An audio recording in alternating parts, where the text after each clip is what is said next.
అందరికీ నమస్కారం.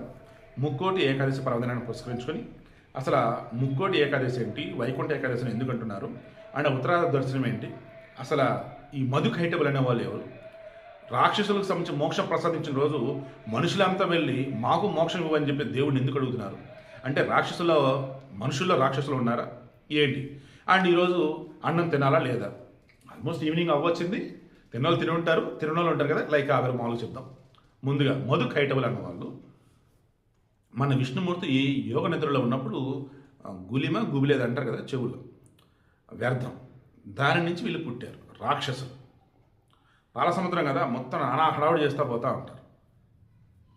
ఇక ఆ మూమెంట్లో తపస్సు చేయటం, జగన్మాత ఏం కావాలి బాబు, ఏంటో బాబు అంటే మాకు మేము కోరుకుంటేనే చావు వచ్చేలాగా చెయ్యి అని చెప్పేసి అనడం. ఇక అతను సరే అంటే ఇక వాళ్ళు వెళ్ళేసి బ్రహ్మదేవుడిని నానా ఇది చేస్తూ పోతారు. ఇక బ్రహ్మదేవుడు వచ్చేసి నాకు దిక్కేవరు విష్ణుదేవుడు అని చెప్పేసి ఆయన దాకా వెళ్తే ఆయన యోగ నిద్రలో ఉంటాడు. ఇక మొత్తానికి ఎలాగో యోగ నిద్రలోంచి లేపుతాడు. అది ఓ రకం ఈరోజు ఓకేనా. అదే మూమెంట్లో ఈ బ్రహ్మదేవుడిని చంపాలని చెప్పేసి అనుకుంటున్న వీళ్ళు విష్ణుదేవుడికి వెళ్తారు, యోగ నిద్రలోంచి అప్పుడే లేచి ఉంటాడు. అండ్ ఉత్తర ద్వారం ద్వారా ఇక అప్పుడు ఆయన చూసినా కదా విష్ణుదేవుడిని. ఇక ఆ తర్వాత నువ్వు తప్పుగా వాడిని చంపాలని అంటారు. లేదు నాతో యుద్ధం చేయండి అని అంటారు. అలా యుద్ధం సాగుతుండదు సంవత్సరాల తరబడి.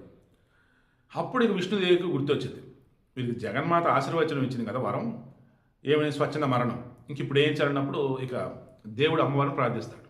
జగన్మాత ఏంటమ్మా మరి నువ్వు వాళ్ళకి వరం ఇచ్చావు అంటే ఇక అప్పుడు అందమైన ఒక స్త్రీ రూపంలో వచ్చి ఇక వీరిని మైండ్ని వచ్చేసి కాన్స్ట్రక్షన్ దెబ్బతినడే చేసింది. ఇక దాంతో ఒకడి మీద ఒకడికి పొగరు.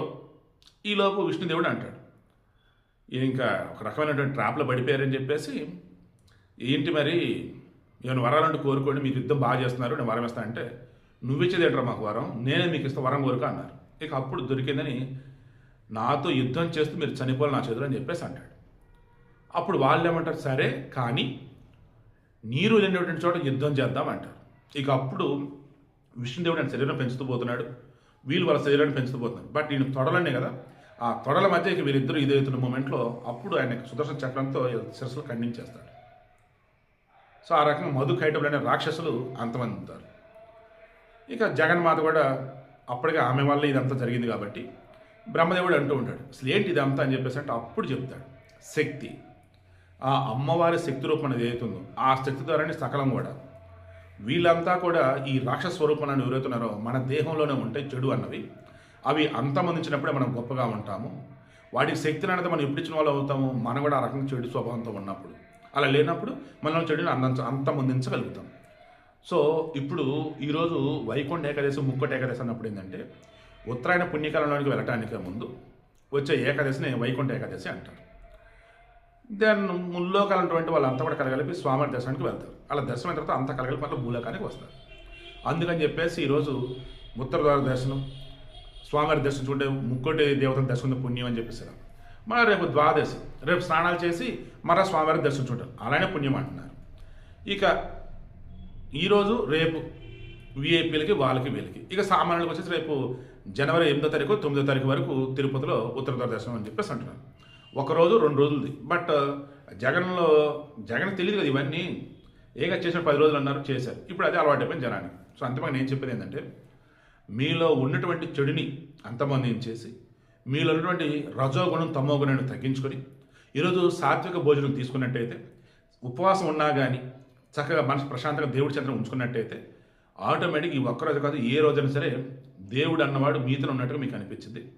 అండ్ దేవాలయం అన్నది ఎక్కడైనా సరే ఆ వెళ్ళిన ఆకాశం ప్రశాంతంగా ఉంటుంది. అంతమంగా మధు కైటబులు అనే వాళ్ళు మరెక్కడో ఉండే రాక్షసులు కాదు, మనలోనే ఉండే రాక్షసులు. రజోగుణం తమోగుణంతో మన ఆహారపు అలవాట్లు, మన ఆలోచనలు, వీటన్నింటి వల్ల మన రాక్షసత్వమా లేదన్నప్పుడు సాత్వికంగా ఉండటమా సత్వగుణమా ఏంటని డిపెండ్ అయి ఉంటాయి. నాకు తెలిసి ఏ మీడియా కానీ ఏ జనరేషన్ ఈ వీళ్ళే చెప్పుండ్రు, నాకు తెలిసినవి నేను క్రాస్ చెక్ చేసుకుని నేను ఫీల్ అయ్యి అన్నీ కలగలిపి మీ ముందు ఉంచుతూ ఉన్నాను. ఈరోజు భోజనం అన్నప్పుడు కూడా మామూలు పండ్లు, పాలు, పెరుగు, మామూలు ఉడకబెట్టిన కూరగాయలు లైక్ ఇవేలు, మాంసాహారానికి మద్యపానానికి దూరంగా ఉండటం మంచిదని చెప్తూ ఉంటారు. ఈ సాత్విక ఆహారంలో కూడా అన్నప్పుడు దేవుని చెంత కనుక ఉన్నట్టు చలికాలం కాబట్టి ఉపవాసం అనేది ఉన్నప్పుడు నీ లోపల ఉన్నటువంటి ఫ్యాట్ బర్న్ అయిపోయి ఆరోగ్యానికి మంచి చేసిద్ది అనమాట అలా. సో మరలా చెప్తున్నా, గతంలో చెప్పినప్పుడు కూడా చెప్తున్నా, మన సైన్స్ ఈరోజు ఉన్నది మొత్తం తీసుకోండి. సైన్స్ మన పురాణ ఇతిహాసాలకు సంబంధించి ఒకసారి క్రాస్ చెక్ చేసుకోండి, అన్నీ అందులోనే ఉంటాయి. అదే మన సనాతన ధర్మం గొప్పతనం. సృష్టి అంటే సనాతనం, శాశ్వతమైంది అన్నట్టు. ధర్మం అంటే మనం ఫాలో అయ్యేది అన్నట్టు. అదే సనాతన ధర్మం అన్నట్టు. ఓవరాల్గా అన్నప్పుడు ఈ రోజున అద్భుతమైన సైన్స్ కూడా మన సనాతన ధర్మం నుంచి వచ్చినదే. ఓవరాల్గా మన హిందువులకు సంబంధించిన సంప్రదాయాలు, ఆచారాలు ప్రతిదీ కూడా మన ఆరోగ్యానికి సంబంధించింది, మన ఆలోచనకు సంబంధించింది, మన మంచి వరకు ఉండదు. హ్యాపీగా మన పురాణ దేశాలకు సంబంధించి అన్ని తెలుసుకోండి, పిల్లలకు నేర్పండి, మన సంప్రదాయాలు, ఆచారాలు ఏవైతే పాటించండి, గొప్పగా సంతోషం ఉండండి.